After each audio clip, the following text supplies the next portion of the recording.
नमस्कार मित्रों, आज हम राणा सांगा की बात करेंगे। वो ऐसे मेवाड़ के योद्धा थे, ऐसे महान शासक थे जिन्होंने अपने जीवन में 100 युद्ध लड़े, लेकिन कभी भी हार का सामना नहीं किया। उन्होंने 100 में से 99 युद्ध जीते। और ऐसे महान शासक को मैं प्रणाम करता हूँ और उनकी स्मृतियों में 2 लाइनें बोलकर इस कहानी की शुरुआत करता हूँ कि 100 युद्ध लड़े हो जिसने, कि 100 घाव सिए हो जिसने, और विधर्मियों की छाती पर भगवा गाड़ दिया हो जिसने, शाह मुजफ्फर को जिसने ईडर में घुस के मारा हो, गागरोन में रगड़ रगड़ खिलजी का भूत उतारा हो, जो खातोली में लोधी पर प्रलंकर बनकर टूटा हो, जिसने इब्राहिम के शहजादे को बाड़ी में कूटा हो। ऐसे महान सम्राट शासक मेवाड़ के राणा सांगा को फिर एक बार प्रणाम करता हूँ और इस कहानी की शुरुआत करता हूँ। देखो, इस बात को समझने के लिए कि राणा सांगा कौन थे, राणा सांगा क्या थे, इसके लिए अपन को इतिहासों की कहानियों में भी पढ़ना पड़ेगा। इतिहास क्या बताता है, इस बात को समझने के बाद अगर अपन कुछ राणा सांगा के बारे में कुछ भी बोलते हैं तो बहुत अच्छा रहेगा। क्योंकि आजकल जो विवाद चल रहे हैं, उधर से बयानबाजी हो रही है कि राणा सांगा वो थे। इस बात को समझने के लिए पहले इस कहानी को समझना पड़ेगा कि राणा सांगा कौन थे। इसलिए अपन शुरुआत करते हैं कि बचपन से। तो इस बात को समझने के लिए अपन को उनकी पृष्ठभूमि समझनी पड़ेगी, वो कौन थे, उनके बचपन में क्या हुआ था, उनकी बचपन की कहानियों से शुरुआत कर देंगे। इसलिए सबसे पहले अपन बात करते हैं कि राणा सांगा जी कौन थे। तो राणा सांगा के पिताजी का नाम था रायमल जी। रायमल जी के 3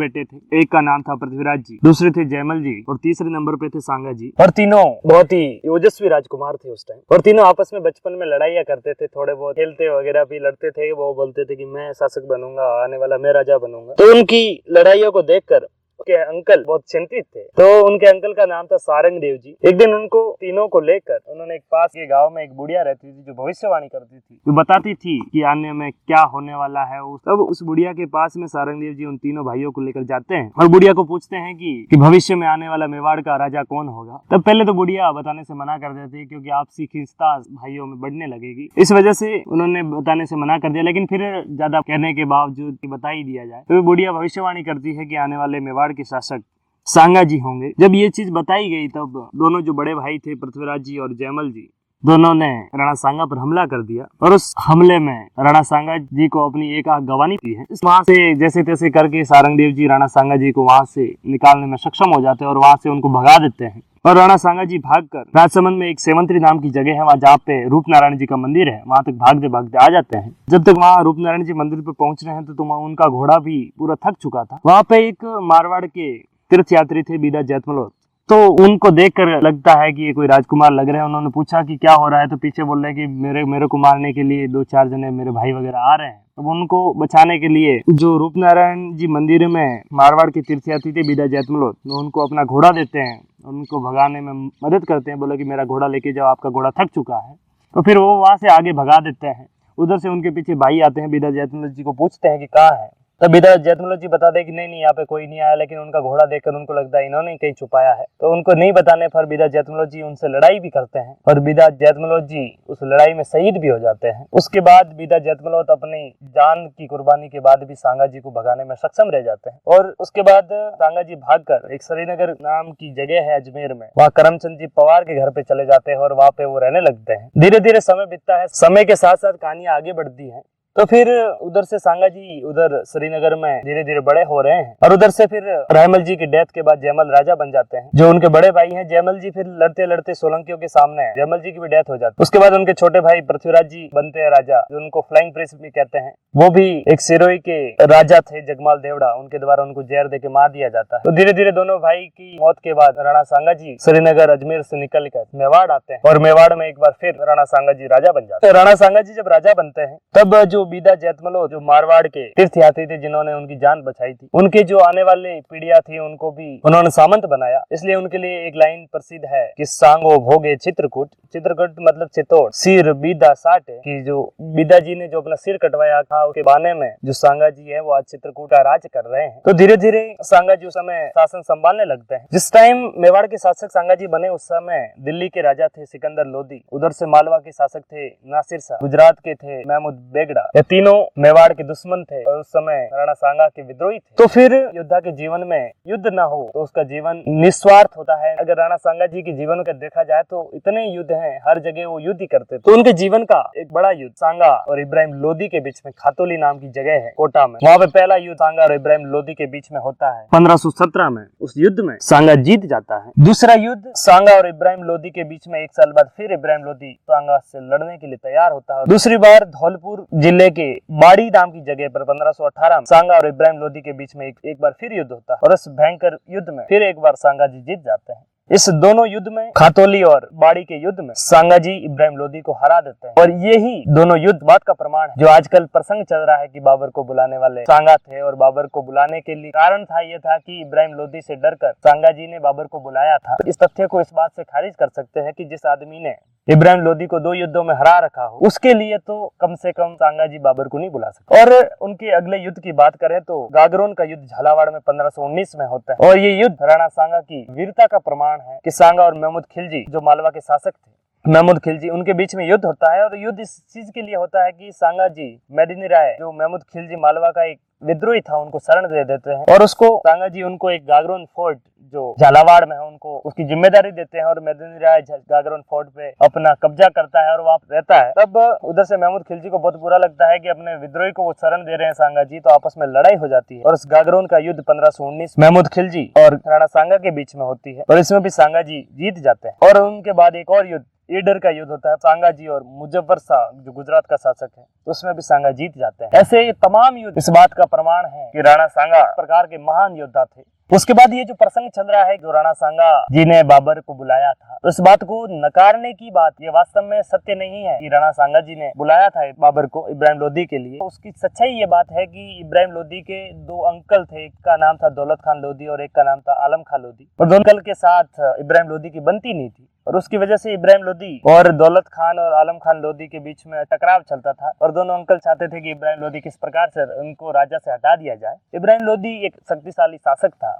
और उसको हटाना उनके अंकल के वश की बात नहीं थी। उस समय एक उज्बेकिस्तान एक देश है जिसकी राजधानी थी समरकंद, वहाँ पे उत्तराधिकारी संघर्ष चलता था जिसमें बाबर उसमें लड़ाई लड़ रहा था और बाबर वहाँ उत्तराधिकारी संघर्ष में हार जाता है और बाबर वहाँ से भागकर अफगानिस्तान में काबुल नाम की जगह है वहाँ पे चला जाता है। तो उधर से पता चलता है इब्राहिम लोदी के अंकल दौलत खान लोदी और आलम खान लोदी को, तो दोनों ये मिलके बाबर से बात करते हैं और उनको भारत बुलाने की चेष्टा करते हैं। जो आजकल प्रसंग चल रहा है कि बाबर को किसने बुलाया, तो वास्तव में बुलाने वाले दौलत खान लोदी और आलम खान लोदी है, न कि राणा सांगा। तो जैसे ही बाबर आ जाते हैं, आज का जो एक पंजाब है वो भारत में है और एक पंजाब पाकिस्तान में, जो पाकिस्तान वाला पंजाब है उस पर बाबर 4 बार हमला करता है। उसके बाद पानीपत जो हरियाणा में एक जगह है उसमें 1526 में पानीपत का युद्ध होता है बाबर और इब्राहिम लोदी के बीच में, और इस पानीपत के युद्ध में इब्राहिम लोदी हार जाता है और बाबर जीत जाता है और इस जीत और हार की वजह से आगरा और दिल्ली पर बाबर का कब्जा हो जाता है और बाबर दिल्ली और आगरा पर अपना वर्चस्व निर्धारित करता है और दिल्ली के और आगरा का शासन बाबर के हाथ में। तो उस समय भारत में अगर कोई शक्तिशाली कोई राजा था उनके बाबर के सामने, तो उधर से राणा सांगा था जो राजस्थान के मेवाड़ के महान शासक थे। उनकी वीर गाथा इतनी थी कि उनके बारे में सुनकर दुश्मन अपने आप खौफ खाते थे। ऐसे महान शासक थे क्योंकि ऐसे भयंकर युद्ध लड़े थे और उनके जीवन की जब बात युद्धों की जाती थी तो दुश्मन में इस बात का ही डर था कि उसने जिंदगी में जितने युद्ध लड़े हैं उसमें से एक भी युद्ध हारा नहीं, और जब आदमी एक भी युद्ध नहीं हारा हो तो उसके सामने से लड़ने से पहले उनका खौफ बैठ जाता था। तो वही हालत बाबर के सामने भी थी। तब उधर एक बयाना नाम की जगह है भरतपुर में, जहाँ पर नया बाबर भी अपना विस्तार चाह रहा था। उस चक्कर में बयाना पर भरतपुर में जो जगह है उस पर कब्जा कर लेता है, बयाना के किले पर, जो वास्तव में राजस्थान के एंटर में आता था, मेवाड़ के हिस्से में था। और उसकी वजह से जब राणा सांगा जी को पता चलता है कि उसने बयाना किले पर अधिकार कर लिया है, तो 16 फरवरी 1527 में बाबर और राणा सांगा के बीच में बयाना का युद्ध होता है, जिसमें बाबर की तरफ से मेहदी ख्वाजा जिसको किला सौंप रखा था, उधर से सुल्तान मिर्जा एक और बाबर का सेनापति आता है। दोनों राणा सांगा के सामने युद्ध लड़ते हैं और दोनों को परास्त राणा सांगा अकेला कर देता है। और इस बात से ये भी सिद्ध हो जाता है कि बाबर को भी बयाना के युद्ध में राणा सांगा ने धूल चटाई। तो 16 फरवरी 1527 बयाना के युद्ध के बाद लगातार बाबर के मन में बदले की भावना थी, वो भी थी। उसके बाद वो भी चाह रहा था कि किस प्रकार अगर भारत में पूरे पे कब्जा करना है तो राणा सांगा को हराना कितना जरूरी है। तो इसलिए बाबर ने भी कोशिश की कि 1 महीने बाद क्यों ना राणा सांगा पर फिर हमला कर लिया जाए। तो उधर से राणा सांगा भी तैयारी करता है कि युद्ध होगा, उधर से बाबर भी तैयारी करने लगता है। लेकिन बाबर के सैनिकों में राणा सांगा के प्रति खौफ, क्योंकि राणा सांगा का युद्ध में ऐसा प्रदर्शन रहा था, उनके जीवन के इतने युद्ध थे, उस चीज का प्रमाण था कि राणा सांगा जैसा कोई शासक, ऐसा योद्धा आज तक भारत में पैदा हुआ नहीं। और ऐसे योद्धा के सामने सैनिकों को लड़ने जाने से डर, क्योंकि उनके कई युद्धों में राणा सांगा ने अपने शरीर के बहुत सारे अंग गवा दिए थे, फिर भी वो बंदा युद्धों में लड़ता था।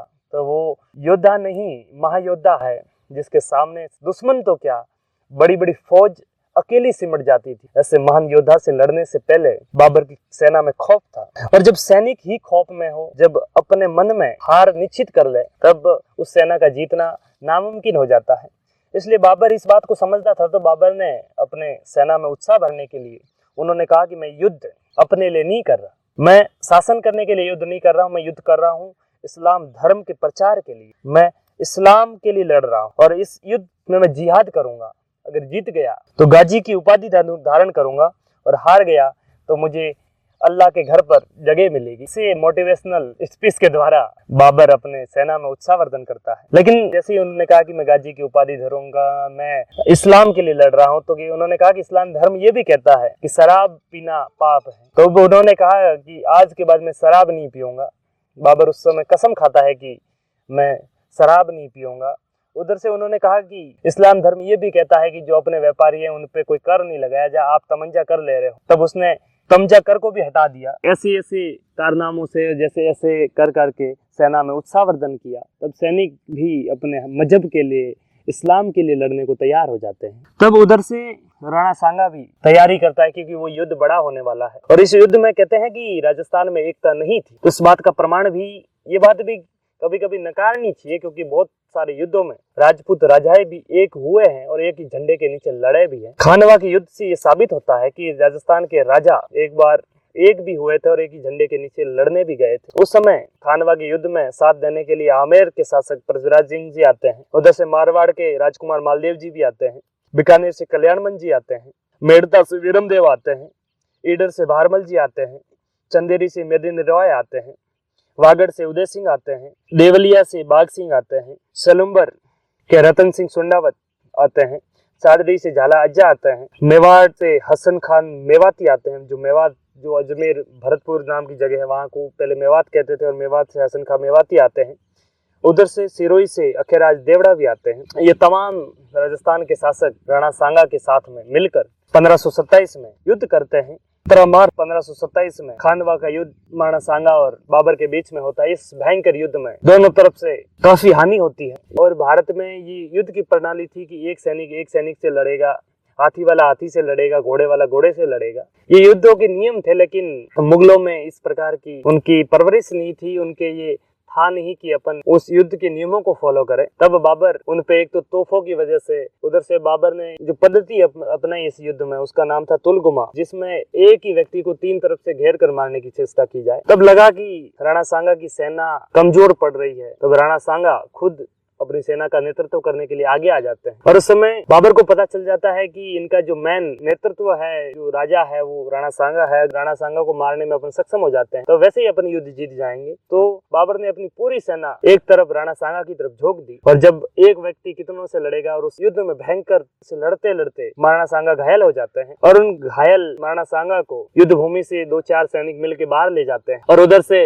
उनका जो कवच था, उनका जो भाला वाला लेकर, और उस युद्ध को रोका न जाए, सैनिकों में उत्साह कम न हो, इसके लिए उनका जो मुकुट वगैरह पहनकर, जो झाला अज्जा थे सादरी के, वो उनका मुकुट और जो कवच वगैरह पहन के इस युद्ध का नेतृत्व करते हैं। ऐसे महान सम्राट राणा सांगा 1527 में खानवा का युद्ध हार जाते हैं। उनके जीवन का ये पहला युद्ध था जो इन्होंने हारा था, और 1527 के युद्ध के बाद राणा सांगा की मौत हो जाती है। प्रतापी सम्राट, महान प्रतापी शासक राणा सांगा से महान योद्धाओं के लिए भारत की राज्यसभा और भारत के संसद और पार्लियामेंट में ऐसे शब्दों का इस्तेमाल बहुत अशोभनीय है। राणा सांगा न केवल राजस्थान के लिए सम्माननीय है, न केवल किसी जाति विशेष के लिए, न किसी धर्म विशेष के लिए सम्माननीय है, लेकिन वो पूरे भारत वर्ष आन बान शान है। और जब भारत वर्ष के लिए कोई गलत शब्दों का इस्तेमाल करता है तो पीड़ा हर किसी को होनी चाहिए।